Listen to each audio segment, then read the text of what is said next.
آج کل کے نوجوان اگر ہم بات کریں دینی بیداری کی یا دین کے ساتھ لگاؤ کی یا دین فہمی کا ورڈ بھی ہم یوز کر سکتے ہیں آج کے دور کے نوجوان میں، اور آج سے اگر ہم 30-40 سال کے نوجوان میں کی بات کریں تو آپ کا کیا خیال ہے کس میں زیادہ دین کی فہمی یا دین بیداری تھی؟ ہم نے پچھلی جنریشنز کو تو نہیں دیکھا زیادہ، کیونکہ ہم بھی 90s والے ہی ہیں، ایسے ہی ہے. تو میں سمجھتا ہوں کہ اویئرنیس بہت کم تھی اس سے پہلے، اور جو ہمارے پیرنٹس گزرے ہیں 60s 70s والے،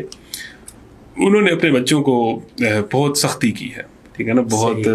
معاملہ اس طرح کرا ہے، اب بھی ہے، لیکن یہ ہے کہ اس دور میں تو بہت ہی زیادہ یہ معاملہ تھا. تو وہ ایک جو جہاں یہ جنریشن کنفیوز ہے وہاں وہ بھی بہت کنفیوز اور نا بڑے خوفوں کے اندر رہنے والی جنریشن، یا خول کے اندر آپ کہہ سکتے ہیں کہ وہ جو ہے وہ جنریشن ہماری رہی ہے اس سے پہلے والے. اور اویئرنیس نام کی کوئی چیز نہیں تھی، اور دین سے لگاؤ چونکہ بے حیائی معاشرے میں اس طرح نہیں پھیلی تھی سوشل میڈیا کے تھرو، تو یہ کہنا کہ وہ بڑے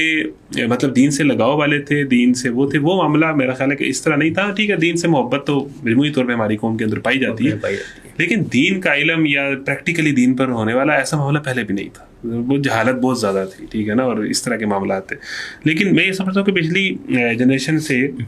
اس جنریشن میں یہ فرق یہ ہے کہ وہ جن عقائد کے ساتھ جڑ گئی تھی یا جن باتوں کو ان کو بتا دیا گیا تھا وہ اس سے ہٹنے کے لیے ریڈی ایسے ہی ہے. ٹھیک ہے نا، یہ جنریشن جو ہے یہ بہرحال ان کے سامنے آپشنز بھی بہت زیادہ ہیں، اور اس چیزوں کو پچھلی چیزوں سے بغاوت کرنے کا اس کے اندر حوصلہ ہے. ٹھیک ہے نا، جو پچھلی کہہ رہے ہیں کہ اسٹیریوٹائپس ہیں یا کچھ بڑے بڑے بت ہیں جو ہمارے معاشرے میں کچھ چیزوں کو لے کے بنائے گئے تھے، اگر آپ ان کو دلیل سے کوئی بات سمجھائیں تو یہ اس کو توڑنے کے صحیح خوف نہیں ہے ان کے اندر، وہ بہت خوفوں میں پلے بلے ہوتے. اور یہ اس جنریشن کا یہ ہے کہ بہت ساری نئی چیزیں ٹرائی کرتے ہیں. وہ یہ تھا کہ جس چیز کے ساتھ اسٹک ہو گئے 20-30 سال اسی میں ہی لگا دیجیے. ایک نیگیٹو پہلو بھی ہے کہ وہ جلدی کوئٹ کر جاتے ہیں، کنسسٹنسی اس میں نہیں ہے. لیکن یہ ہے کہ بہرحال ان کے اندر نئی نئی چیزیں ٹرائی کرنے کا اور اڈاپٹ کرنے کا جو ہے وہ رویہ بہت زیادہ ہے. تو پچھلی جنریشن کے اور طرح کے چیلنجز ہیں اور اس جنریشن کے اور طرح کے. پچھلی جنریشن میں اور طرح کی خیریں تھیں،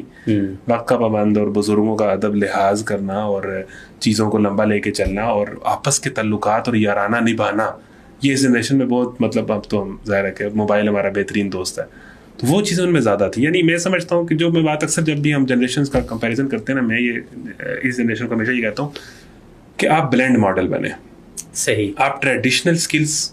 اور ماڈرن سکلز کا اگر بلینڈ بن گئے تو آپ مقدر کے سکندر ہیں. جین زی کا مسئلہ یہ ہے کہ ہماری بہت ساری روایتی چیزوں کو یہ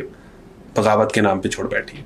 لیکن ہمارے ہاں جو پرانی چیزیں ہیں نا، رشتہ داروں سے تعلقات نبھانا، لحاظ کرنا، ادب کرنا، کنسسٹنسی ہونا، ٹھیک ہے نا، اور اس کے ساتھ جو یہ نئی چیزیں، اگر آپ ٹریڈیشنل سکلز اور ماڈرن سکلز کا بلینڈ ماڈل بن گئے نا تو جین زی بھی آپ کے آگے کچھ نہیں ہے.